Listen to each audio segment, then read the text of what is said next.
கற்கள் வானில் இருந்து இறங்குவதில்லை.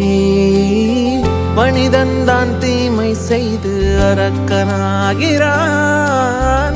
இதயத்தில் தர்மம் என்றும் உறங்குவதில்லை. இதை உணர்பவன் தானே மீண்டும் மனிதன் ஆகிறான்.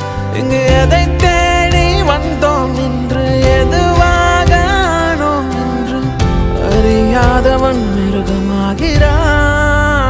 நான் யார் இறைவா, விடைத்தாய் இறைவா.